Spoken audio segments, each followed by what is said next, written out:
voasy anao ndray no mifampahery ndray amin'ity andro manokana ity ary androantsika dia andray ilay loahevitra lehibe hoe andeha ankalazan'Andriamanitra no ny tena fiainana.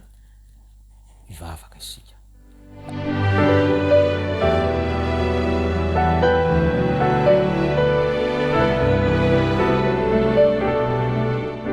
Ray masina tsara ny any an-danitro, ho masina ny anaranao, ho tonga ny fandrakanao, mitenena fa miaino mpanomponao, aokanana fifantohana izay, ary atsapa ihany koa fa namela ny lokainao Jesosy, satria sarobidy ho aminay izany, eo am-piainona izao teninao izao.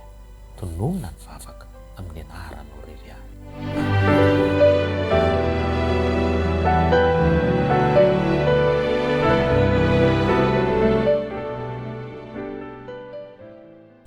Miarabantsika indray tratran'izao fotoana manokana izao amin'ity hoe andeha ankalazan'Andriamanitra indray ary amin'ny an'io dia hoe no ny tena fiainana. Fantatrao ve fa rehefa tojo fandresena ny olona anankiray na ihany koa hoe fiaikana lehibe ny olombelona anankiray dia izay le atao hoe tena miaina izy, fa tsy hoe mandeha fotsiny, mandeha dia tsy misy izay hiafarana fa dia hoe efa izay moa ny ataony rehetra, efa zao ny miainako hoe fa misy zavatra ao satria na olombelona. Andeha atao hoe tanora ianao dia tonga amin'ny fotoana izay ho amin'ny sehatry ny fanambadiana, ohatrany hoe ilay vehivavy manomboka amin'ny 12 taona hatramin'ny 13 taona, ilay lehilahy ohatra manomboka amin'ny 13 taona hatramin'ny 17 taona, nisy fiaikana zany tao.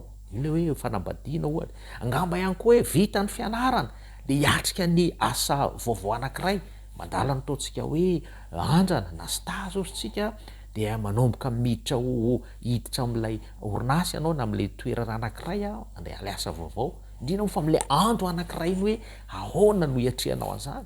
Ao koa ny amin'ny tanora anankiray mianatra foana izy, dia rehefa tonga ny fotoana andro anankiray nandalo fanadinana dia iseho amin'izay ny valiny natao, ahoana no hiatrehana an'izany. Iza no ankalazaina amin'izany? Andeha io raisitsika ny soratra masina satria olon'Andriamanitra sika. Mety misy olona tsy mandeha amin'ireo sehatra telo ilay nolazaiko teo hoe fanambadiana na fafana fanadinana zany na amin'ny asa atao fa mety miaina fotsiny izy. Fa nefa ny olona eto ambany masoandro manana an'Andriamanitra dia ireto no tsy afaka miala amin'ireto koa angambany izy. Ary marina zany ao amin'ny Korinthiana 2:1-30, Korinthiana 2:1-30. Ny teny rehetra izay hitantsika dia ovakitsika amin'ny anaran'i Jesosy irery any. Koa amin'izany na mihinana na misotra anareo na inona ataonareo dia ataovy ho voninahitran'Andriamanitra izany rehetra izany. Misy teny fikasana indray no omeko anao ao amin'ny Petera voalohany 7:7 ny andeny 5:12. Ty indray ny teny fikasana izay omeko anao amin'ity anio ity. Petera voalohany 7:7 ny andeny 5:12. Manao hoe fa manamasina any Kristy ho tompo ao am-ponareo ary aoka vonona mandrakariva anareo hamaly izay manontany anareo ny amin'ny antony fanantenana ao anatinareo nefa amin'ny fahalemem-panahy sy ny fanajana.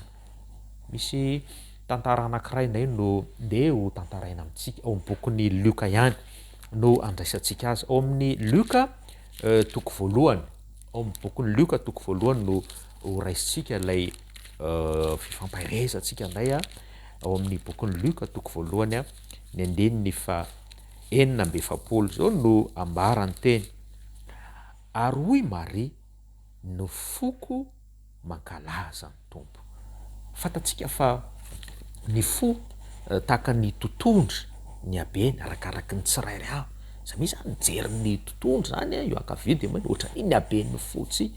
Dia zao io no ny havian'ny ainy satria miditra ao zany ny ara-siantifika zany fantatsika ny ra amin'ny aty ankavia ankavana miditra mamoaka mampiaina n'olona anankiray. Io tsika hoe velonaina io. Na ny soratra masina koa dia milaza ao amin'ny bokin'ny Oabolana toko 4:7 dia izao no ambarany. Oabolana toko 4:7 tandremo ny fonao mihoatra noho izay rehetra tokony ho tandremana fa avy ao aminy no hiavian'ny aina. Ary tena marina tokoa zany. Andeha ho jerentsika ny iverenana ilay tantara teo hoe inona ny zavatra nisy satria na tonga nyity vehivavy anankiray ny teny hoe i Maria zany ny foko mankalaza ny tompo. Fantatra fa noverina marimarina koa hoe i Maria dia noverina tamin'ny vehivavy tamin'izany fotoana zany hoe kely indrindra tamin'io toerana io. Nisy vehivavy tao zanakam-panjaka, nisy vehivavy tamin'ny toerana eo ihany nanantena izy fa raha tonga zany Mesia zany satria ho ateraka de mba naniry hoe mba hitoetra ho amiko, mba ho toetra amin'izany vehivavy zany marimarina koa hoe mba hitondra izany. Maria noheverina ho kely izy. Ary amin'ny zavatra faharoa dia noheverina ihany koa marimarina hoe Maria dia nitandro ny fahadiovan'ny tenany. Aoka zany tsika tsy hoe efa zao moa ny toerana misy fasairana na amin'ny toerana ivana, amin'ny toerana manana avo ihany koa na nahoana de manao tsinitsinina ny tenanao. Tandrono zany fahadiovana zany. Ary ny fahatelo dia zavatra misy amin'ny Maria de zao hoe naniry koa izy araka ilay resako tery am-piandohana hoe mba ho tanteraka amin'ny tahaka ny vehivavy tamin'izany fotoana zany hoe mba nitoetra ho aminy io Mesia io. Ary ny fahaefatra de zao nanaja ny hafa ihany koa izy rehefa reny fa hainy raha vaviny efa nitondra voaka talohany azy, lay nitondra ny Jaona mpanao batisa izany de namangy izy. Zany ny fanajana tsara indrindra mifamana fa tsy fialonana indray hoe ka izy ara mitondra ka za ty roviana ihany, izy nahazo zavatra za ty manahoana. Tsy de tsara izany ho an'ny olon'Andriamanitra.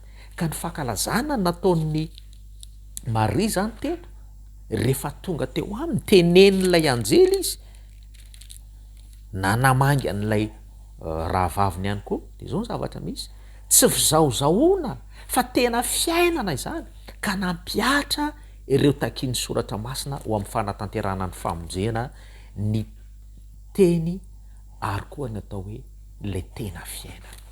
Rem-piaino malala isany hitantaratra anie zany eto amin'ny andiny fafito amby efapolo sy ny manaraka andramdimy fadimy amby dimapolo anie andeha ho jerentsika lay an-dalan-teny zay taratra zay toeravatra zay de hoy izy hoe ary ny fanahiko efa ravoravo tamin'Andriamanitra mpamonjy ary efa nijery ny fambaniny toetra ny ankizy vaviny izy fa indro hatramin'ny ankehitriny dia hataony taranaka rehetra ho sambatra ao.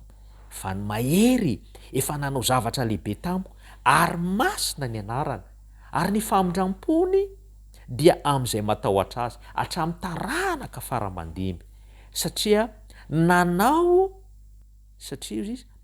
asa lehibe tamin'ny sandrina izy nampiahaka ny mpiavinavina tamin'ny fiheverany fony izy.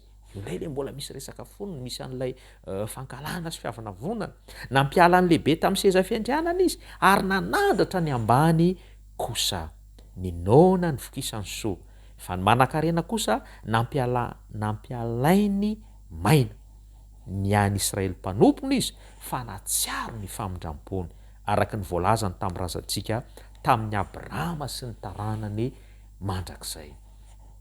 De ny olalina io teny fomba nankalazain'ny Maria io de nio akaiky io evero akaiky io fa misy heviny lehibe ny ty fiainantsika ity antso azy ianao am'izao fiarahana izao. Tsy fantako ny toerana misy anao, tsy fantako ihany koa ny voninahitra nananao fa zao no azo ambara hoe azo bangona tokana angamba ny foko sy ny fonao adaladala. Zany hoe ahoana moa adaladala?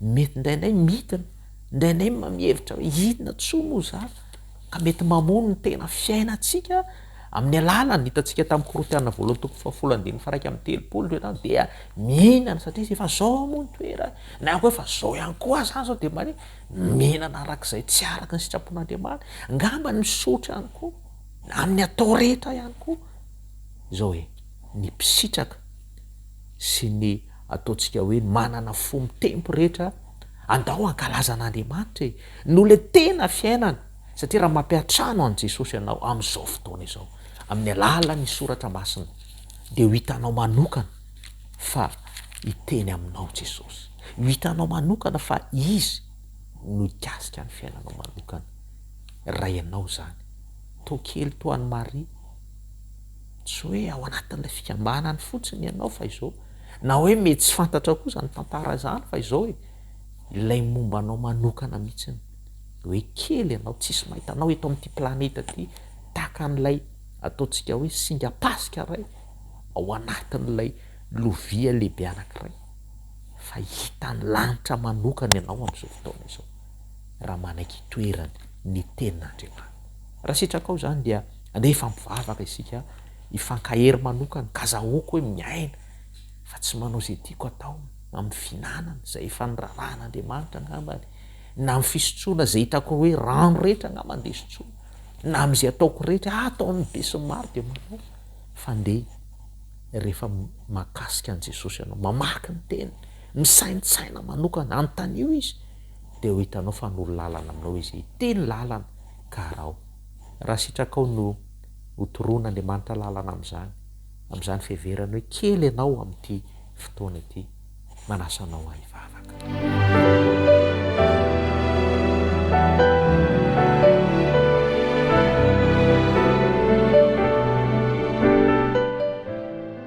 Ray masina tsara indrindra any an-danitro ray be fitiavana ianao raiso manokana izao mpiaino izao mpanaraka izao mba hakasika fahatsapany fa izany fahakelezany zany indrindra no anandratany rehefa ianao no mandray an-tanana azy. Jesosy eo raiso ny momba ny fiainanay indrindra am'izao fotoana izao misy ankizy eto misy tanora eto misy lehibe aoka naiky hietry izay iaiky atsapany asarobidany ny fitoerany aminao ny fiainona ny teninao manokana indrindra fa sarobidy loatra izany ka tonga nay ny fonay ankalaza fa tsy hanao zavatra daladala nakarary ny fonay ny zavatry ny tany.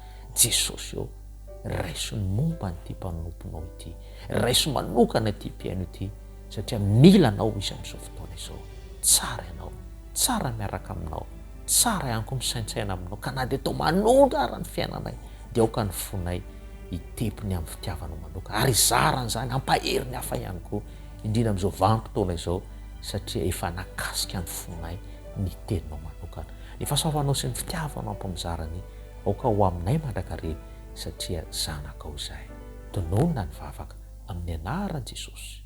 Amen.